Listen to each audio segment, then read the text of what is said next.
বাংলাদেশ জাতীয়তাবাদী দল ছাত্রদল কর্তৃক আজকে আয়োজিত কেন্দ্রীয় কমিটির সমন্বয়ক টিম দেশ গড়ার পরিকল্পনার লক্ষ্যে যে আমরা প্রস্তুতি সভা আজকে করেছি, এই সভার সম্মানিত সদস্য জগন্নাথ বিশ্ববিদ্যালয়ের সাবেক সহসভাপতি আমাদের শ্রদ্ধাভাজন বড় ভাই এজিএম বাকের জুয়েল ভাই এবং টিমের সদস্য জগন্নাথ বিশ্ববিদ্যালয় এবং ছাত্রদল কেন্দ্রীয় সংসদের সাবেক সাধারণ সম্পাদক শফিকুল ইসলাম বাবু ভূঁইয়া ভাই সহ আমাদের শ্রদ্ধেয় বড় ভাই ঢাকা কলেজের সাবেক জয়েন্ট সেক্রেটারি ছাত্রদলের তালহাজ জুবের ভাই সহ আমার টিম মেম্বার সহ আপনারা যারা উপস্থিত হয়েছেন সবাইকে আমার পক্ষ এবং আমার ছাত্রদলের পক্ষ থেকে আন্তরিক কৃতজ্ঞতাবোধ এবং অভিনন্দন। আপনারা এখানে কলেজের যে 6 জন বক্তৃতা দিয়েছেন, যখন আমরা কলেজে ছিলাম তখন আমরা ছাত্রদল করিনি, আমরা বলতে আমি করি, কিন্তু আপনারা কলেজে থাকা অবস্থায় এখন রানিং থাকা অবস্থায় ছাত্রদলের যে 6 জন বক্তৃতা দিয়েছেন, এই সময় আমরা বক্তৃতা দেওয়ার কথা বলার কোনো সাহস ছিল না। আপনাদেরকে ধন্যবাদ জানাই যে আপনারা সাহস করে কিছু বলছেন। কলেজের যে 6 জন বক্তৃতা দিচ্ছেন এখানে আসলে নোট করার মতন আমি তেমন কিছু পাইনি। আশা করবো আপনারা ভবিষ্যতে যখন বক্তৃতা দিবেন, কথা বলবেন, কিছু বিষয় তুলে আনবেন যাতে যারা সামনে ফ্রন্টে থাকবে তারা যাতে আপনাদের এই কথার উপরে ডিপেন্ড করে কিছু কথা বলতে পারে। পাশাপাশি পৌরসভার 4 জন এখানে বক্তৃতা দিয়েছেন, এর মধ্যে একজন বলছেন টিম ওয়াইজ কাজ করার জন্য। হ্যাঁ, আমরা অবশ্যই টিম ওয়াইজ কাজ করব। আমাদের কর্মশালার পরেই আমরা সবাই সমন্বয় করে প্রত্যেকটা টিম ওয়াইজ কাজ করব এবং টিমের একজন করে প্রদান করে দিব এবং তাদের থেকে ডাটা সংগ্রহ করে আমরা আমাদের দপ্তরে জমা দিব। এরপরে পৌরসভার আরেকজনে বলছেন গ্রুপের উদ্যোগে কাজ করা। দেখেন, এই যে আমরা সামনে সারিতে এবং পিছনে যারা আছি সবারই নিজস্ব গ্রুপ আছে, কিন্তু আমরা দলের সাথে সবাই কিন্তু একটা বেঞ্চে বসছি। তার মানে হচ্ছে গ্রুপের সাথে উদ্যোগে কাজ করে, এটা আমার কাছে আপনার কাছে এটা হচ্ছে ব্যক্তিগত বিষয়। আমরা ধানের শীষের জন্য যখন কাজ করব তখন গ্রুপ চিন্তা করব না। বাংলাদেশ জাতীয়তাবাদী দল, বাংলাদেশ জাতীয়তাবাদী ছাত্র দল একটা বৃহৎ সংগঠন, দক্ষিণ এশিয়ার মধ্যে সর্ববৃহত্তম সংগঠন হচ্ছে এই ছাত্র দল। এখানে গ্রুপিং থাকবে, ভাই ভাই রাজনীতি থাকবে কিছুটা, কিন্তু ধানের শীর্ষের পক্ষে তারেক রহমানের ক্ষেত্রে, দেশনেত্রী বেগম খালেদা জিয়া, শহীদ প্রেসিডেন্ট জিয়া রহমানের ক্ষেত্রে আমরা কিন্তু সবাই এক। সেক্ষেত্রে এই গ্রুপের উদ্দেশ্যে আমরা সবাই কাজ করার চেষ্টা করব। এটা হচ্ছে আমাদের নিজস্ব ব্যক্তিগত, যদি আমরা চাই তাহলেই সম্ভব।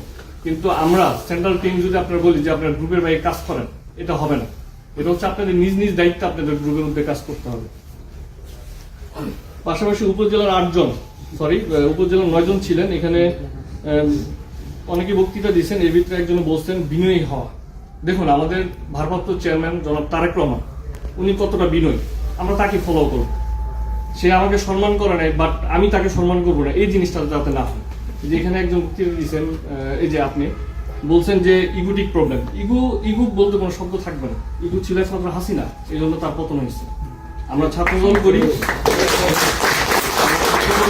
আমরা অলওয়েজ বিনয়ের সহিত মানুষের সাথে কথা বলবো, দেখা সাক্ষাৎ করবো, কথাবার্তা বলবো, যাতে আমাকে দেখে আরেকজন ছাত্রদল করার জন্য অনুপ্রাণিত হয়।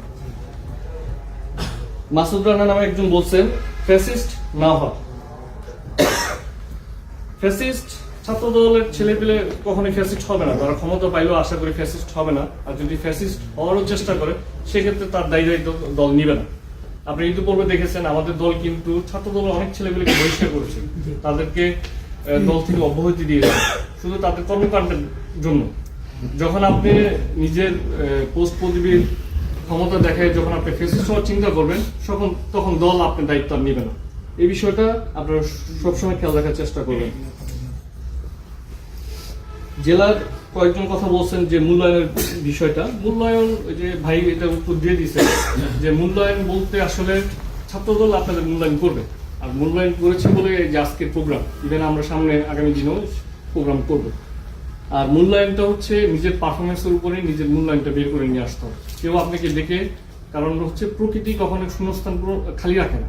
এই জন্য আমার অবস্থান, আমার পরিশ্রম, আমার যোগ্যতা অনুযায়ী যেটা পাওয়ার সেটা পাবো, বরঞ্চ চেষ্টা করবো তার থেকে ভালো কিছু পাওয়ার জন্য। এটা আসলে কেউ ডেকে কেউ কাউকে মূল্যায়ন করে না। আর নিজে মূল্যায়িত হওয়ার জন্য সবসময় নিজের কাজ নিজের করতে হবে। আরেকজন কথা বলছিলেন এখান থেকে একজন, যে জামাত ঘরে ঘরে কাজ করে, জামাত কিন্তু তাদের দলকে ভালোবাসে, এই জন্য ওরা নিজ দায়িত্বে, ওদের কিন্তু আসলে সাংগঠনিকভাবে নির্দেশনার শর্ত ওরা নিজ দায়িত্বে কাজ করে। ওরা হচ্ছে মানে দলের যে সিনিয়ররা বলবে টিম করে দিবে, সাংগঠনিক টিম করে দিবে, ওই আশা না করে ওরা কিন্তু নিজ দায়িত্বে কাজ করে। ঠিক তেমনি ভাবে আমাদের ধানের শীষকে বিজয় করার লক্ষ্যে আমরা নিজ দায়িত্বে কাজ করব। আমার আজকে সারাদিন কোনো প্রোগ্রাম নেই, কাজ নেই, আমি 10টা লোকের সাথে কথা বলি, চায়ের দোকানে কথা বলি, দল সম্পর্কে কথা বলি, চেয়ারম্যান সম্পর্কে কথা বলি, এই কথাগুলো বলি, এটা হচ্ছে নিজ দায়িত্বে। পাশাপাশি আমরা সংগঠন থেকে আমরা এটা বার্তাটা কোন প্রেক্ষিতে জনগণের কাছে পৌঁছানো যায় আমরা সেটা ব্যবস্থা করব। আর পরিশেষে আমি যে জিনিসটা দিয়ে কথা শেষ করব, আমরা এখানে সবাই ছাত্র দল করি, ছাত্র। আমরা পরীক্ষার খাতায় যখন লিখতাম, আমাদের যে কোনো একটা কোশ্চেনের উত্তর যখন দিতাম, তখন আমরা শুরুতে ভূমিকা লিখতাম।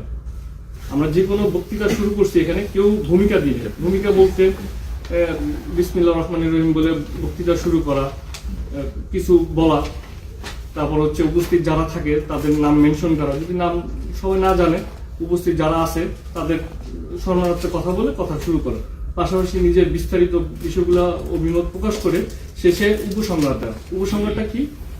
আমাদের শহীদ প্রেসিডেন্ট জিয়া রহমান অমর হোক, দেশনেত্রী বেগম খালেদা জিয়া অমর হোক, তারেক রহমান জিন্দাবাদ, বাংলাদেশ জাতীয়তাবাদী ছাত্রদল জিন্দাবাদ, এই কথাগুলো বলে কথা শেষ করা। এটা হচ্ছে ভূমিকা এবং উপসংহার। এই দুইটা জিনিস আমরা সবসময় চেষ্টা করবো ঠিক রাখার জন্য। তাহলে মানে আমার দলের যে প্রেজেন্টেশন, দল সম্পর্কে আপনাদের যে মেসেজটা, এই মেসেজটা যখন নতুন কোনো ছেলেপেলে আসবে তখন ওরা জানতে পারবে। ধন্যবাদ আপনাদের সকলকে। আপনারা খুব মানে খুব সুষ্ঠুভাবে সুশৃঙ্খলভাবে বসে কথাবার্তা শুনছেন, এই জন্য আমি এবং আমার টিমের পক্ষ থেকে আপনাদের সকলকে আন্তরিক ধন্যবাদ এবং কৃতজ্ঞতা প্রকাশ করছি। ধন্যবাদ সকলকে। সম্মানিত ছাত্র নেতৃবৃন্দ।